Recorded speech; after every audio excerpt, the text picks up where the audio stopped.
All right, guys, we're here with program breakdown number 2. We've got a few more of these to get through, but if you're not familiar with the previous one, I had people on the Sweet Science of Fighting newsletter send in their training programs for me to essentially roast, run through, give my opinion. Again, there's no one way of doing anything. This is just my thought process around training, and there's no one way to do anything. So just bear that in mind. Now, Alfie sent me this for his Jiu-Jitsu strength conditioning program. Not as much information as I'd like, so we're going to make a lot of assumptions during this. So if you are sending me something, I'll send out another email anyway for you guys to send through training programs. But essentially, I need to know as much detail as possible with your background, etc., so I can make more accurate or give more accurate advice, really. Because if it's very general and broad, it's very hard for me to give something that's specific to what's happening there. So I haven't done any planning. I make sure on purpose I don't do any planning before these, so you can kind of just see my thought process through this, and it seemed to be valuable to a lot of you guys for the first video. So let's run through this. He trains weight 3 times a week, and he does one of these sessions each week, and he also switched this program as this more sports grappling specific. So I wonder if before he was doing more of a bodybuilding powerlifting style program, potentially. He has a jiu-jitsu competition coming up in mid-January, so that's in a week or two.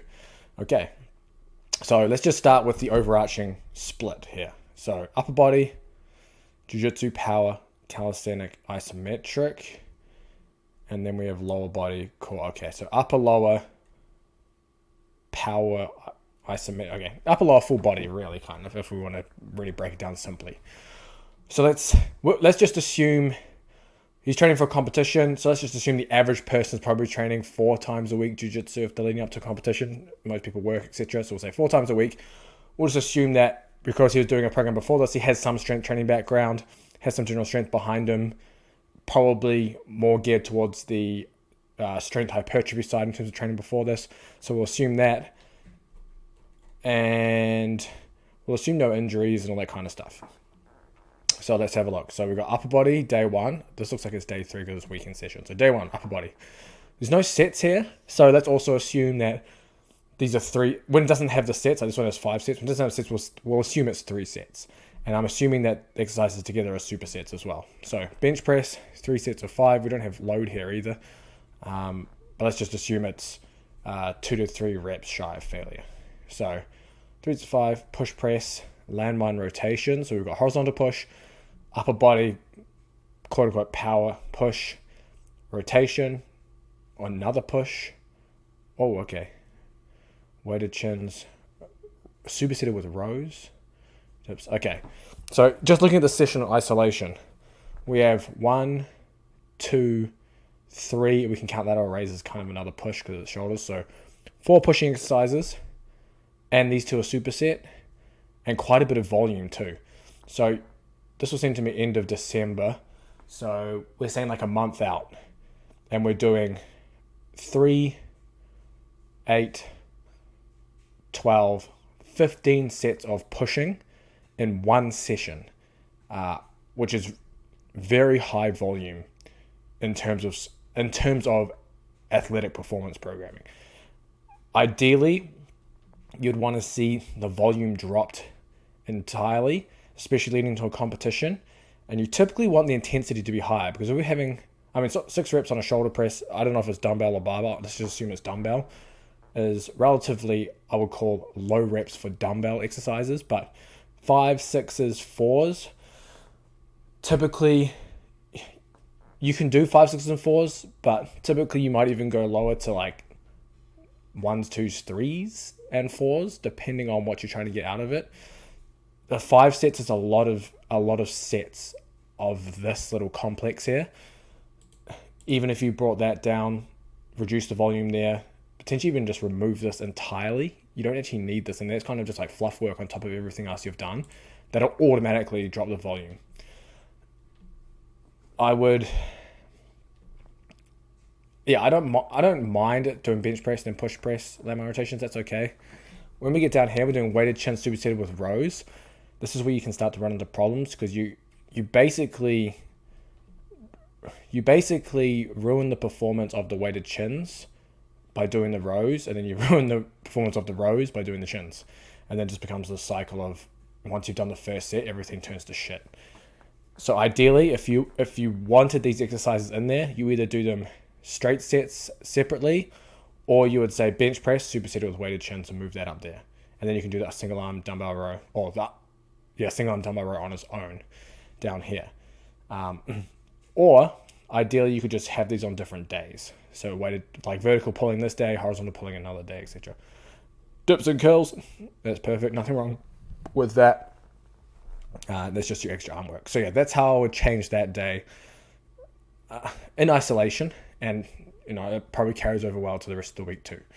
So yeah, I would just say the volume's a little too high and a lot of pressing, especially if you're training a lot more jiu-jitsu. Remember, during this time, you don't want the volume to be high in your gym sessions. So bear that in mind. So we'll come back to this one because we're going to assume this is the last day because it's the weekend session. So lower body core session, we've got trap bar jumps, nicely done at the top. I like that coming first. So trap bar jumps, don't know the load here. 6 jumps. So at this period, I would either be doing doubles or triples, or I would be doing a cluster set here. So a lot of my programs in the Sweet Science Fighting Underground, they do jump squats, and we do 2 plus 2 plus 2. And it means you can do 2 reps, rest 30 seconds, do 2 reps, rest 30 seconds, do 2 reps. The goal is you're able to maintain rep quality throughout the entire set. So you get 6 good reps instead of maybe 3, 4, 5 good reps, and then 1, 2, or 3 average reps. Idea is that quality stays high. So bear that in mind here. Ditch squats supersetted with box jumps. Nothing wrong with that complex. Again, I would caution against doing moderate reps this close to competition. So 6 rep box jumps is pretty high. I would drop that either to 3 to 5 depending. And then Zercher squats, nothing wrong with doing 5s, but again, I'll prefer say like 3s, especially those close. Just if you're doing that kind of volume, it can negatively affect, especially when you're on the mats, negatively affect your training and your recovery. And typically, the adaptations we want to touch on regarding heavy loading is it takes a lot more to get them when you're doing these, because you have to get so close to failure. Well, not so close to failure, so you have to do so much more work to get there. RDLs and then wood chop, don't mind that at all. It's not solid. RDLs for 5s, I like that. Calf raises, and then cable squat. So like this I would remove altogether. Like, you can keep the calf raises if you want, but the cable squat makes no sense because you've done Zercher squats, you've done trap bar jumps. You don't need this in there. That's kind of like junk volume. So you'll remove that, and then 2 length of prowler, I'm assuming is just, I don't know if that's the strength work. It must be the strength work. There must be heavy prowler because it won't be conditioning. So yeah, I don't mind that in there either.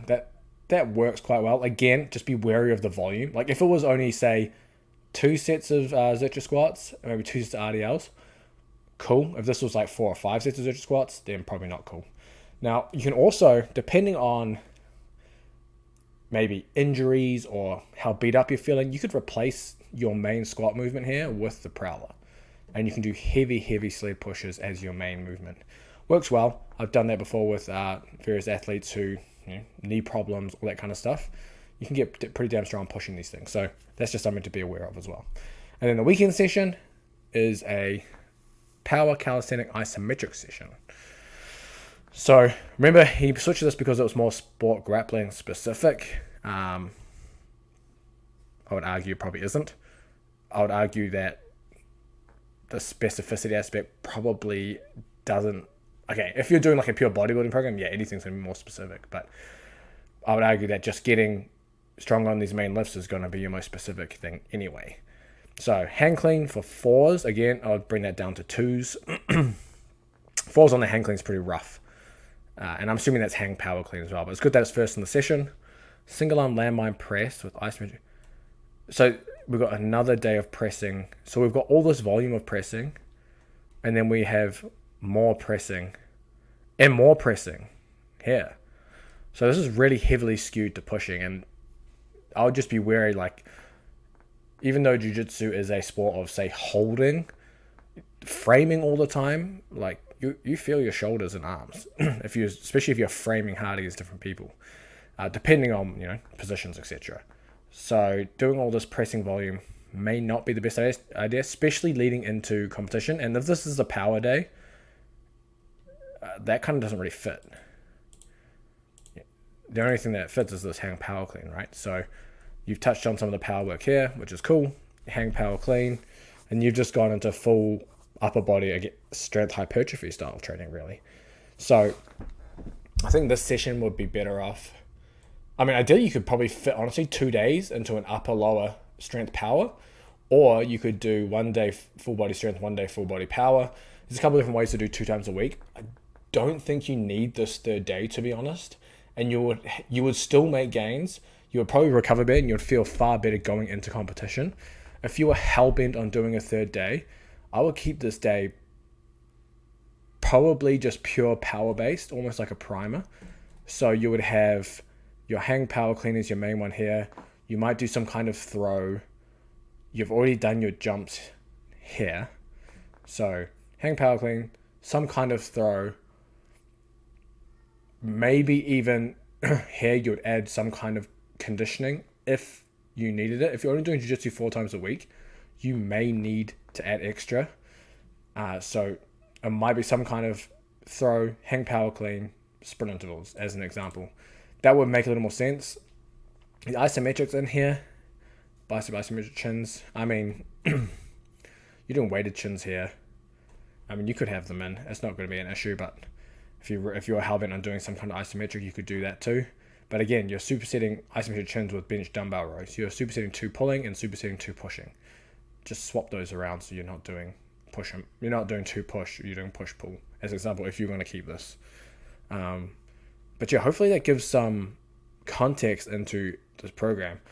Again, don't know if you need conditioning or what your actual training week looks like, so I can't say what should go there, but that would probably be better, like an upper, lower, and then full body power. You could even make this, say, a lower body kind of strength day or more strength focused, so it's a lot shorter and lower volume, an upper body strength focus, and then a full body power session, and that covers the rest of it. There's another way to set it up.